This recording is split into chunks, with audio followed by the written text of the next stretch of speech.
এখানে ব্লক তৃণমূল কংগ্রেসের সভানেত্রী, প্রাক্তন মন্ত্রী, আমাদের জেলার প্রথম সারির দলের নেতা স্তম্ভ এবং আগামী নির্বাচনে দক্ষিণ মালদায় নির্বাচন কমিটির আমরা প্রধান মুখ হিসেবে রেখেছি এবং সাথে সাথে আগামী 23 এপ্রিল পর্যন্ত জেলা সভাপতি যেহেতু প্রার্থী, তার অবর্তমানে এই জেলাতে আমরা দুজনকে বিশেষভাবে গোটা জেলা দেখার জন্য দায়িত্ব দিয়েছি। তাদের মধ্যে একজন সাবিত্রী মিত্র, তিনি আছেন ওয়ার্কিং প্রেসিডেন্ট, উপপৌর প্রধান, লোকপ্রিয় সংগঠক দুলাল সরকার বাবলাদা আছেন প্রাক্তন সভাধিপতি বর্ষিয়ান গৌতম বাবু, যিনি আগামী দিনে আমাদের প্রার্থীর ইলেকশন এজেন্ট হিসেবে দক্ষিণ মালদায় সমস্ত বুথে আপনাদের সঙ্গে নিবিড় সম্পর্ক তৈরি করবেন। জেলা প্রাথমিক শিক্ষা সংসদের চেয়ারম্যান, মানিকচকের অবজারভার দলের এবং ইংরেজ বাজারের কাউন্সিলর আশিস কুন্ডু আছেন। আর আপনাদের এই এলাকা থেকে নির্বাচিত জেলা পরিষদ মেম্বার, তরুণ সুদক্ষ সংগঠক, এবং আমি অনেকটাই তার উপরে নির্ভর করি, সভাধিপতি গৌরচন্দ্র মণ্ডল, তিনি আমাদের মধ্যে এখানে আছেন। এখানে সুনন্দ মজুমদার থেকে, সন্দীপ সরকার থেকে, মোহাম্মদ মাহফুজ উর রহমান থেকে, মুন্না ভাই, ইফতেকার আহসান থেকে, কৈলাস মণ্ডল থেকে, আমাদের গয়ানাথ মণ্ডল, আব্দুল সালাম জামাল খান, আব্দুল কালাম আজাদ, আশিস কুমার সিনহা, কবিতা মণ্ডল, উত্তম ঝা, দিলীপ মণ্ডল, অশোকা চৌধুরী মণ্ডল, আইনুল হক, রেজাউল আলী, হেনমার আলী, মুকুল দেবব্রত ঘোষ এবং জেডপি মেম্বার সাবিনা ইয়াসমিন বোন, ডলিরানী মণ্ডল বোন, পুরনচন্দ্র মণ্ডল, শেখ শকত সুকৃত প্রধান, বিশ্বজিৎ মণ্ডল, ওয়ার্কিং প্রেসিডেন্ট, জেলা তৃণমূল কংগ্রেস, যুব কংগ্রেস। আমি তাদের প্রত্যেককে যথাযথ সম্মান নিবেদন করি। আজকে এখানে যেহেতু আমরা এই পরিবারগুলির সঙ্গে দেখা করব, যেদিনকে মাটি হয় সেদিন দুর্যোগপূর্ণ আবহাওয়ার জন্য আমি পৌঁছাতে পারিনি। তার আগে আমাদের রাজ্যের বিশিষ্ট মন্ত্রী নেতা জনাব ফিরহাদ হাকিম জেলার সবাইকে নিয়ে প্রত্যেকটা বাড়িতে আমাদের সরকারের সাহায্য, সহযোগিতা, সহমর্মিতা পৌঁছে দিয়েছেন। আজকে সে কারণে আমরা এখানে এসেছি আমাদের দক্ষিণ মালদার সমস্ত নেতাদের নিয়ে কালিয়াচকের রেল ক্রসিং এর মাঠে আমাদের একটি বড় সভা আছে, সেখানে আমরা অংশগ্রহণ করব। আমাদের প্রার্থী ডক্টর মোয়াজ্জেম হোসেন আপনাদের কাছে অল্প হলেও আবেদন রেখেছেন। আমি আপনাদের কাছে বিনীতভাবে বলবো যে দক্ষিণ মালদায় লোকসভা কেন্দ্রে আপনারা এবারে দিদিকে ভোট দিন, দিদির প্রার্থীকে ভোট দিন, জোড়া ফুলে ভোট দিন।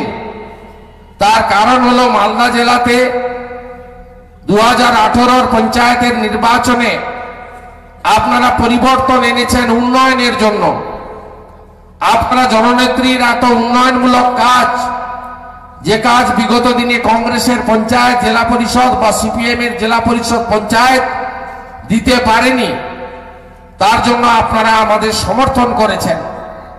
মালদা জেলায় তৃণমূল কংগ্রেসকে বলা হতো এই জেলায় তৃণমূলের কিছু নেই। 2016 সালে আমরা 30% ভোট পেলেও একটাও আসন পাইনি। 18 সালে পঞ্চায়েতে 146টা গ্রাম পঞ্চায়েতের মধ্যে 112টাতে প্রধান উপপ্রধান আপনারা তৈরি করে দিয়েছেন। আপনারা 36টা জেলা পরিষদের মধ্যে 29টা আমাদের দিয়েছেন এবং এই জেলায় উন্নয়নের প্রধান ব্যক্তি আমরা করেছি কাকে? মানিকচকের প্রতিনিধিকে, গৌরচন্দ্র মণ্ডলকে। তার মানিকচক মাত্র 6 মাস হলো, 8 মাস হলো পঞ্চায়েত হয়েছে। পঞ্চায়েতের কাজকে যদি আরো 4.5 বছর, 4 বছরের বেশি সময় আরো বেশি করে করতে চান, উন্নয়নের যে স্বপ্ন দেখেছেন পূরণ করতে চান, আপনারা কাকে ভোট দেওয়া উচিত? আপনাদের তৃণমূল কংগ্রেসকে জোড়া ফুলে ভোট দেওয়া উচিত। কারণ আজকে মালদা জেলার উন্নয়ন সরাসরি মুখ্যমন্ত্রী নিজে দেখেন। তার প্রতিনিধি হিসেবে আমি আপনাদের আবেদন নিবেদন যেগুলো আমার দ্বারা হয় আমি করি, যেগুলো মাননীয় মুখ্যমন্ত্রী বা আমার নেত্রীকে জানানোর দরকার হয় আমি আপনাদের সব কথা দাবি আবেদন সরাসরি মুখ্যমন্ত্রীর কাছে পৌঁছে দিই। আমরা তৃণমূল কংগ্রেসই পারব কিষাণ জাতিদের সমস্যা সমাধান করতে। আমরা তৃণমূল কংগ্রেসই পারব আপনাদের এলাকার উন্নয়ন করতে। তৃণমূল কংগ্রেস, গীতাতে একটা কথা আছে সংস্কৃতে, বহুজন সুখায় বহুজন হিতায়। এই গীতাতে যে কথা আছে এর কথা হলো সকলের ভালো। এটা মমতা বন্দ্যোপাধ্যায় করে দেখিয়েছেন। আজকে যদি ভাষার প্রশ্নে বলুন, নেপালি ভাষা, উর্দু ভাষা, রাজবংশী ভাষা, মাহাতোদের কুড়মালি ভাষা, তার স্বীকৃতি মুখ্যমন্ত্রী দিয়েছেন। সাঁওতালি ভাষার স্বীকৃতি আমাদের মুখ্যমন্ত্রী দিয়েছেন। সংস্কৃত বিশ্ববিদ্যালয় আমাদের মুখ্যমন্ত্রী করেছেন। আর বিরোধী দলের লোকেরা আমরা জানি এই লড়াইটা সাম্প্রদায়িক। মোদী বাবুর সঙ্গে এই রাজ্যের বাংলার নেত্রী, বাংলার বাঘিনী, বাংলার অগ্নিকন্যা মমতা ব্যানার্জির লড়াই। এখানে তৃতীয় কোনো শক্তি নেই। আর কংগ্রেস সিপিএম এর তো আপনারা দেখছেন কখন ভাব কখন ঝগড়া কেউ জানে না। 16 সালে একসঙ্গে লড়াই করেছিল, বলেছিল এবারে নবান্ন পাল্টে দেব, রাইটার্স বদলে দেব। আজকে তারা আলাদা আলাদা নির্বাচনে লড়বেন বলছেন। এখানকার একজন সাংসদ আছে, এখানকার 10টা 11টা পরিবারের তরতাজা লোকরা চলে গেল। সেদিন আসতে না পারুন, পরের দিন না পারুন, 7 দিন পরে হলেও তো আসা যেত। আমি খবর নিলাম প্রধানের কাছ থেকে যে ডুমুরের ফল এনআরআই সাংসদকে পেয়েছেন আপনারা। বলছেন না আমরা দেখতে পাইনি এখনো পর্যন্ত, তার সময় হয়নি এই পরিবারগুলোর পাশে দাঁড়ানো। তাই এই লোকগুলো নির্বাচনের সময় আসে, নির্বাচনের সময় মানুষকে বিভ্রান্ত করে। আর তৃণমূল তো কাজ দিয়েই ভোট নেয়। আর ভারতীয় জনতা পার্টি কি দিয়েছে আপনাদের বলুন? 2014 সালে ক্ষমতায় এসেছিল, তারা বলেছিল 15 লক্ষ টাকা অ্যাকাউন্টে দেবে, 2 কোটি করে বেকারকে চাকরি দেবে। কি দিয়েছে আপনারা বলুন? আমি উত্তর দেব, কিছু দিতে পারেনি। ভারতবর্ষটাকে অর্থনৈতিকভাবে ধ্বংস করেছে। নোটবন্দিতে কার লাভ হয়েছে বলুন? লাইনে দাঁড় করিয়েছিল আমাদের, কার লাভ হয়েছে? জিএসটি করে ছোট ব্যবসায়ীদের শেষ করেছে, কার লাভ হয়েছে বলুন? কালিয়াচকের আফরাজুলকে কেন জয়পুরের রাস্তায় কুপিয়ে কুপিয়ে খুন করা হয়েছে? কেন হিন্দুদের আস্থার জায়গা মন্দির জম্মুর কাঠুয়াতে আসিফা বলে একটা বাচ্চা মেয়েকে 7 বছরের আটকে রেখে তার মাথায় থেতলে দাও দিয়ে ধর্ষণ করে খুন করা হয়েছে? এটাই হলো ভারতীয় জনতা পার্টির আসল স্বরূপ। তারা একটা কাজ করতে পারেনি বলে তারা এখন কি বলছে? বলছে দেশপ্রেমের কথা, হিন্দুত্বের কথা। ভারতীয় জনতা পার্টি 4.5 বছর ঘুমায়, আর ভোট এলে ভগবান রামচন্দ্র রাম মন্দিরের কথা বলে শুধু ভোট নেওয়ার জন্য। কিন্তু ভারতবর্ষের 50% মানুষ, তারা গরিব মানুষ, বিলো দা পিওয়ার্টি লাইন। তাদের উন্নয়ন কি করে হবে? বেকাররা কাজ কি করে পাবে? আরো ভালো করে কি করে দেশ চলবে? তার একটা উত্তর তাদের নেই। বিজেপি বলে কেন্দ্রের স্কিমগুলো আমরা নাম পাল্টেছি। শুনে রাখুন, বাংলা আবাস যোজনা 75 ভাগ দেবে দিদি, 25 ভাগ দেবে মোদি। নাম লিখতে হবে প্রধানমন্ত্রী আবাস যোজনা। দিদি বললেন 25 ভাগ টাকা নেব না, তোমাদের নামও লিখবো না, আমি 100 ভাগ টাকা দেব, যতটুকু পারবো ততটুকু ঘর বানিয়ে দেব গরিবের। নাম হবে বাংলা আবাস যোজনা। আমরা 13 সালে কন্যাশ্রী চালু করেছিলাম, আর এরা এসেছে 14 সালে, বলছে বেটি পড়াও বেটি বাঁচাও আমাদের কর্মসূচি। নাম বদলে নাকি কন্যাশ্রী করা হয়েছে। 13 সালে যখন দিদি কন্যাশ্রী করে তখন বিজেপির টিকিটা পর্যন্ত দিল্লিতে ছিল না। বিজেপি এসেছে 14 সালে। এই কথাগুলো সতর্ক থাকবেন। কালকে আমাকে একজন হোয়াটসঅ্যাপ দিল, ওল্ড মালদার মুচিয়াতে পোস্ট অফিসের পোস্টমাস্টার, তিনি আয়ুষ্মান ভারতের যে প্রধানমন্ত্রীর ছবি দেওয়া কাগজ বিতরণ করে বলছেন যে 5 লক্ষ টাকা হেলথ কার্ডে চলে আসবে। ওই 14 সালের 15 লক্ষ টাকা অ্যাকাউন্টে আসার মতো জুমলা। এই আয়ুষ্মান ভারতে পশ্চিমবঙ্গ সরকার নেই। শুনে রাখুন আপনারা, আমরা নেই এতে। আমাদের সরকার উইথড্র করেছে, আমরা হেলথ কার্ড চালু করেছি। 1.5 লক্ষ টাকা পর্যন্ত ছোটখাটো অপারেশন, আর বৃহৎ অপারেশনে 5 লক্ষ টাকা হেলথ কার্ডে পাবেন। এবার এত মা দিদি বোন এসেছেন, শুনে রাখুন মহিলারা মায়েরা, এই হেলথ কার্ডের head of the health card কে? আপনারা বাড়ির মহিলারা হলেন হেলথ কার্ডের হেড। আর আপনাদের এই হেলথ কার্ডে আপনার স্বামী, আপনার শ্বশুর শাশুড়ি এবং আপনার বাবা মা, জন্মদাতা জন্মদাত্রী বাবা মা আর ছেলে মেয়ে, তারা এই হেলথ কার্ডের বেনিফিট পাবে। এটা আমাদের তৃণমূল কংগ্রেস সরকার আপনাদের জন্য করে দিয়েছে, আপনারা জানেন। তাই ভারতীয় জনতা পার্টির মুখে এইসব উন্নয়নের কথা মানায় না। এই যে ফসল বীমা যোজনা, 80 টাকা দিতেন দিদি, 20 টাকা দিতেন মোদি, এরা নাম করেছিল ন্যাশনালাইজ ব্যাংকের মাধ্যমে টাকা দিচ্ছে, বলছে আমরা দিচ্ছি, এটা আমরা 20% টাকা নেব না, আমরা বাংলা ফসল বীমা যোজনা করে দিয়েছি। একটা স্কিমও ওদের নেই। আর আপনি শুনে রাখুন, বেটি পড়াও বেটি বাঁচাওতে বাজেটে কত টাকা জানেন? 100 কোটি টাকা, পার রাজ্যে 3 কোটি করে। আর আমরা এক বছরে কন্যাশ্রী 1000 টাকা স্কলারশিপ, আর্টস নিয়ে পড়লে 2000, সায়েন্স নিয়ে পড়লে 2500, ইউনিভার্সিটিতে 5000, আর ডাক্তার ইঞ্জিনিয়ার পড়লে আমার বোন একসঙ্গে 25,000 টাকা, 5000 কোটি টাকা বছরে দিচ্ছে দিদি শুধু কন্যাশ্রীতে। আর এরা কি করেছে শুনুন, একটা মেয়ের থেকে গোবরের মূল্য বেশি, এরা একটা নাম দিয়েছে গোবর ধন যোজনা। গোবর কালেকশন করবে রাজস্থান গুজরাটে, তার জন্য কত 750 কোটি। আর আমাদের বোনেদের জন্য বেটি পড়াও বেটি বাঁচাও, তার জন্য কত? মাত্র 100 কোটি বছরে। এই হচ্ছে ভারতীয় জনতা পার্টির চিত্র। পেট্রোল ডিজেলের দাম, বিজেপি যখন উত্তরপ্রদেশ ত্রিপুরায় জিতে তখন দাম বাড়ে, আর যখন রাজস্থান গুজরাট, রাজস্থান মধ্যপ্রদেশ ছত্তিশগড়ে হারে তখন দাম কমে। তাই লোকসভাতে বিজেপিকে হারালে পেট্রোল ডিজেল আরো সস্তা হবে, আমরা জিএসটিতে আনবো। আর কংগ্রেস বলে বাংলাতে কিছু নেই, কারণ কংগ্রেসের লোকেদের দিল্লিতে ক্ষমতা নেই মমতা ব্যানার্জিকে বাদ দিয়ে কোনো বিজেপি সরকার তৈরি করে। কেন্দ্রে যে বিজেপি সরকার তৈরি হবে, সেই অবিজেপি সরকারের চাবিটা থাকবে মমতা ব্যানার্জির কাছে। তাই ডালুবাবু অধীর বাবু কি বললেন বড় কথা নয়। যখন ব্রিগেড প্যারেড গ্রাউন্ডে আমাদের সমাবেশ হয়েছিল, এরা আপত্তি করা সত্ত্বেও কেন্দ্রের কংগ্রেস নেতারা, মল্লিকার্জুন খার্গে পলিট ব্যুরোর মেম্বার, মনু সিংভি রাজ্যসভার এমপি, তাকে পাঠিয়ে দিয়েছিলেন কলকাতাতে, যাও তোমরা গিয়ে বলো যে কংগ্রেস, সর্বভারতীয় কংগ্রেস মমতা ব্যানার্জির সঙ্গে আছে, আর রাজ্য কংগ্রেস সকাল থেকে রাত্রি পর্যন্ত একবার সিপিএম একবার বিজেপির সঙ্গে আছে। আর যে যোগী আদিত্যনাথ বলেছিলেন প্রয়োজন হলে মুসলিম মেয়েদের কবর থেকে তুলে এনে ধর্ষণ করব, তার বাড়িতে গিয়ে কয়েক মাস আগে লাঞ্চ করে এসছেন কে জানেন? তিনি হলেন কংগ্রেসের বহরমপুরের সাংসদ অধীর রঞ্জন চৌধুরী। এইটা হচ্ছে পশ্চিমবঙ্গের পলিটিক্স।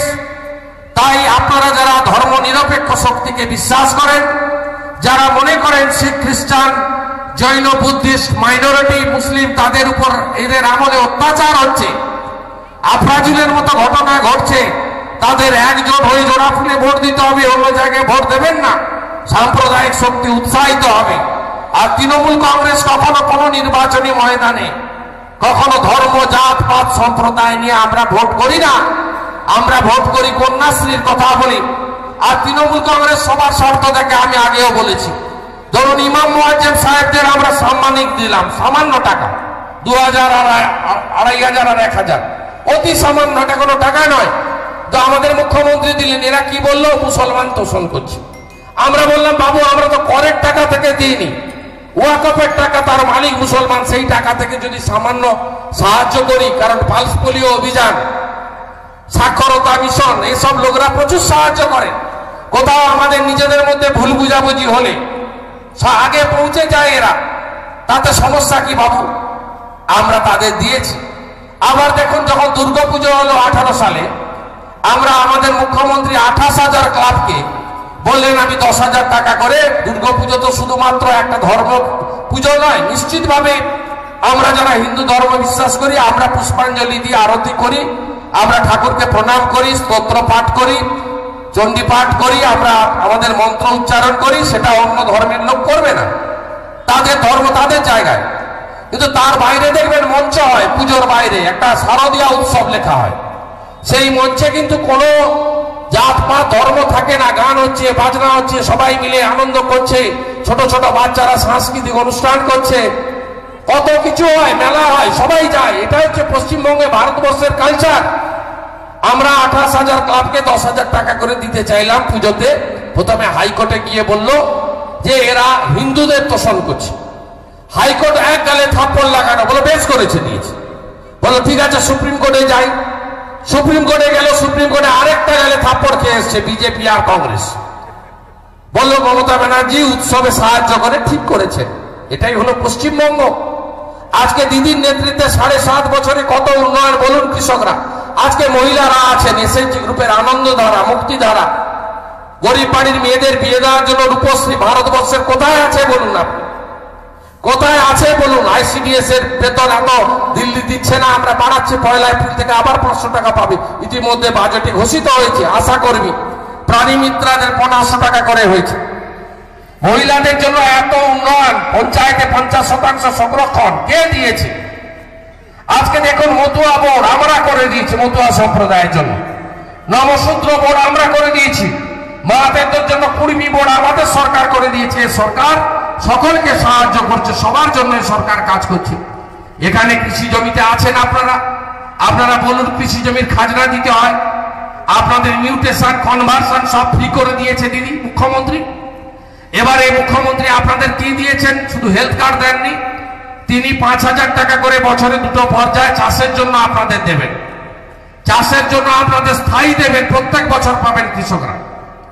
আর 18 থেকে 60 বছর পর্যন্ত কোন কৃষক স্বাভাবিক বা অস্বাভাবিক তিনি বা তার পরিবারের কেউ মারা গেলে এককালীন 2 লক্ষ টাকা করে সাহায্য তৃণমূল কংগ্রেস সরকার দেবে। পঞ্চায়েত দিয়েছেন, পঞ্চায়েত সমিতি দিয়েছেন, গৌর মন্ডলকে সভাধিপতি আমরা বানিয়েছি। এমপিটা তৃণমূল কংগ্রেসের হলে লাভ হবে না ক্ষতি হবে আপনি বলুন? এমপিটা তৃণমূল কংগ্রেসের হলে আজকে বলতে পারেন ভূতনিতে ব্রিজ হবে। কেউ ভেবেছিলেন সাবিত্রী মিত্র যদি না জিতত, মমতা ব্যানার্জি যদি মুখ্যমন্ত্রী 11 সালে নন্দীগ্রাম সিঙ্গুর নেতা এরপর না হতো, তাহলে কি জীবনে ভূতনিতে এই ব্রিজটা আপনারা পেতেন? আপনারা জীবনে পেতেন? মানিকচকে এতগুলো আমাদের কলেজ, বিদ্যালয়, কিষাণ মান্ডি কেউ পেত? আজকে মোথাবাড়িতে থানা, ভূতনিতে থানা, কোনদিন কেউ ভেবেছিল যে এখানে এটা করা যাবে? সিপিএম তো বছরের পর বছর ভোট নিয়েছে, ডালুবাবু তো 20 বছর ধরে এমপি, কোনদিন বলতে শুনেছেন যে ভূতনির ব্রিজ চাই, ভূতনির থানা চাই, মানিকচকে এটা চাই ওটা চাই? করেছেন মুখ্যমন্ত্রী। আপনাদের এত আম যায়, আম পাঠানোর জন্য সরকার আপনাদের যে শুল্ক লাগতো সেই 50 টাকাটাকে কমিয়ে 10 টাকা করে দিয়েছে। এরকম কোথাও নেই, যাতে আপনারা বেশি করে আম পাঠাতে পারেন। গতবারে একটা প্রচার করে দিল আম নিয়ে, আসামে গাড়ি ফিরিয়ে দিয়েছিল। আমাদের মুখ্যমন্ত্রী, আমাদের সরকার ঝাঁপিয়ে পড়ে আপনাদের আম চাষিদের জন্য পাশে দাঁড়িয়েছেন। এ সরকার মানুষের কাজ করে, কল্যাণ করে। এই সরকারের প্রার্থী যদি তাকে জিতিয়ে পাঠাতে পারেন, মুখ্যমন্ত্রী খুশি হবেন, দুহাত ভরে মালদাকে দেবেন। মালদায় অনেক কাজ বাকি আছে, করতে হবে।